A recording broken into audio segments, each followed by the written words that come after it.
Salut les petits shadows féminins, c'est JujuFitCat et voici ma success story. Je m'appelle Justine, plus connue sous le nom de JujuFitCat sur les réseaux sociaux. Sur Instagram et YouTube, on est maintenant une communauté de 1 million de FitCat, donc c'est tout récent et encore 1 million de fois merci pour ça et pour votre confiance. J'ai commencé Instagram en tout premier, c'était il y a 3 ans et c'était pour entre guillemets sortir d'une période assez compliquée de ma vie où je souffrais d'anorexie mentale plus particulièrement. Pour le coup, les réseaux, ça a vraiment été une vraie aide pour moi parce que j'ai découvert des comptes qui m'ont motivée, qui m'ont aidé à réapprendre à manger, qui m'ont fait découvrir la musculation. Ça a été vraiment une vraie thérapie et petit à petit, en fait, j'ai voulu essayer de pouvoir un petit peu partager mon expérience, essayer peut-être à mon tour d'aider des personnes qui étaient dans la même situation que moi. Au début, les abonnés sont arrivés petit à petit, donc voilà, on commence son bonhomme de chemin, ça monte. Et en fait, donc quand j'ai décidé de participer à l'élection Miss In Shape qu'avait organisé Thibaut, pour le coup,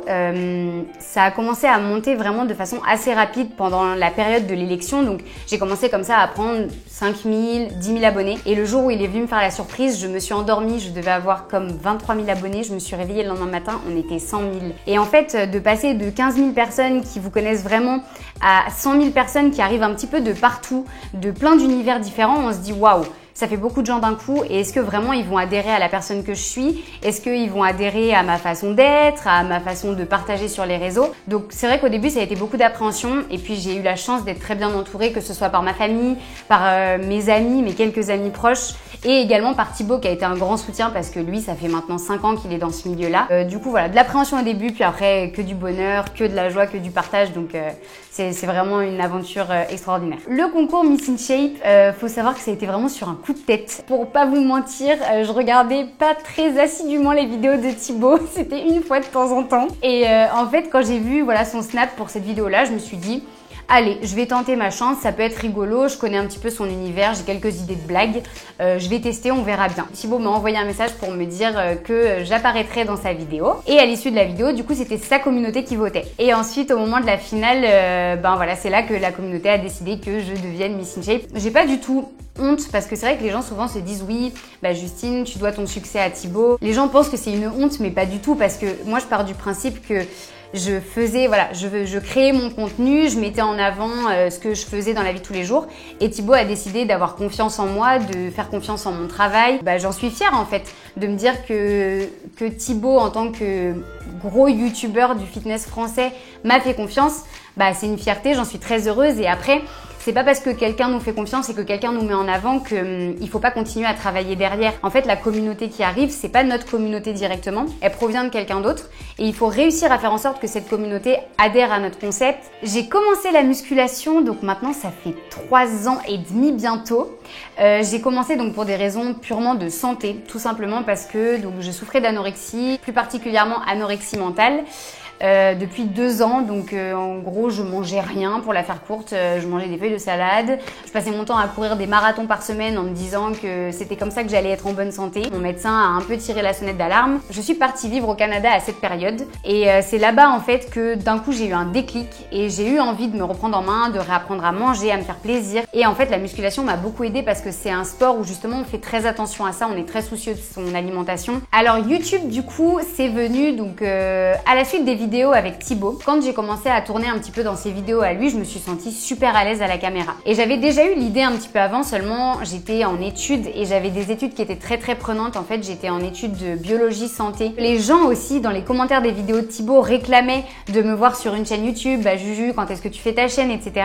C'est vrai que ça m'a vachement poussée à le faire. Et du coup, je me suis dit, bah je vais tenter l'aventure. À ce moment-là, j'avais été acceptée en master, un super master que j'avais très envie de faire. Il a fallu faire un choix. Je me suis dit, c'est soit je me lance dans mon master et du coup je continue mes études à fond, soit je me lance dans YouTube et c'est pareil, je me lance à fond. Du coup j'ai demandé à mes parents de me faire confiance. Au début, j'avoue qu'ils étaient pas très sereins et ils tiraient un peu la tronche, ils se sont dit mais qu'est-ce qu'elle est en train de nous faire notre fille? Puis finalement on s'est dit ok, il me laisse 1 an, si pendant 1 an ça se passe bien, et ben on continue l'aventure. Et du coup maintenant ça fait 1 an et 4 mois. Ça pouvait pas mieux se passer, je pouvais pas mieux rêver, donc même mes parents voilà sont très contents de m'avoir fait confiance. Le plus beau souvenir que j'ai vécu, c'est pas directement sur YouTube, c'est plutôt grâce à YouTube.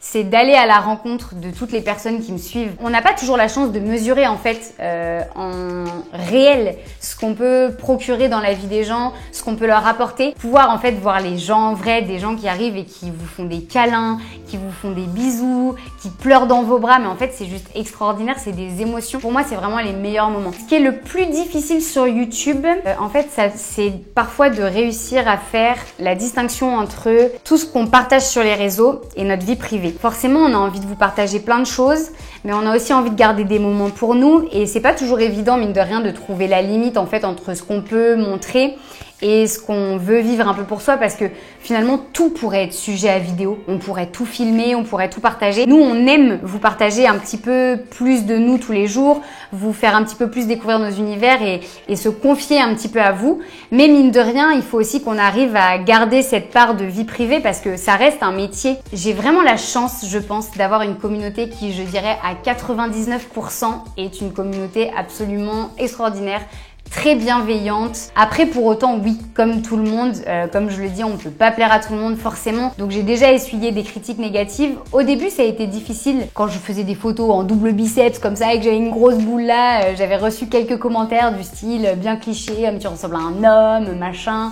Donc c'est vrai qu'au début, pas facile, mais justement en fait j'en ai fait une force et c'est ce qui m'a poussé aussi à vouloir mettre en avant que les femmes sont tout aussi capables que les hommes de faire de grandes choses, de réussir dans les mêmes domaines. Alors dans mes prochains projets, le projet qui me tient le plus à cœur en ce moment, c'est l'écriture de mon livre. Ça fait maintenant 3 mois, donc c'était en septembre que j'ai démarré avec la maison d'édition. Toutes mes recettes sont rendues à mon éditeur. Là on est sur toute la partie où on écrit plutôt tout ce qui est autour des recettes en fait, des petits points sur la nutrition, etc. parce que c'est un livre du coup donc de recettes saines mais gourmandes, parce que je veux absolument prouver aux gens que manger sain, ça veut pas dire faire des régimes, ça veut pas dire se priver, être frustré de la vie, etc. Au contraire, pour le coup, la chose que j'ai le plus hâte, c'est de voir tous les petits FitCat tenir mon livre entre leurs pattes de chat. Et puis à côté de ça, avec mes parents du coup qui me soutiennent vraiment énormément. Et on a voilà décidé de lancer la marque Team FitCat et donc on a sorti un premier produit, on travaille sur d'autres produits actuellement. Alors si j'avais un message à faire passer, ce serait de toujours croire en vous. Au final, c'est bien de faire ce qu'on vous dit de faire, mais si c'est pour que vous soyez pas heureux, ça n'a pas d'intérêt. Personnellement, quand j'étais en études, j'étais absolument fan de ce que j'apprenais, mais le métier qui m'attendait derrière ne me faisait pas du tout rêver. Et c'est vrai que pour moi, ça a été un renouveau de me lancer sur YouTube. Donc je pense qu'il ne faut pas avoir peur d'essayer. Si ça marche pas, c'est pas la fin du monde. Il y aura des tas d'autres façons de démarrer quelque chose qui vous plaît. Mais si vous le faites pas, vous allez avoir des regrets et ça, je pense que c'est le pire. Merci les petits shadows féminins d'avoir regardé cette vidéo. Vous pouvez me suivre sur mes différents réseaux sociaux, JujuFitCat sur YouTube, sur Instagram, sur TikTok, sur Snapchat, sur Twitter, sur Facebook, partout. Et puis je vous fais des gros bisous.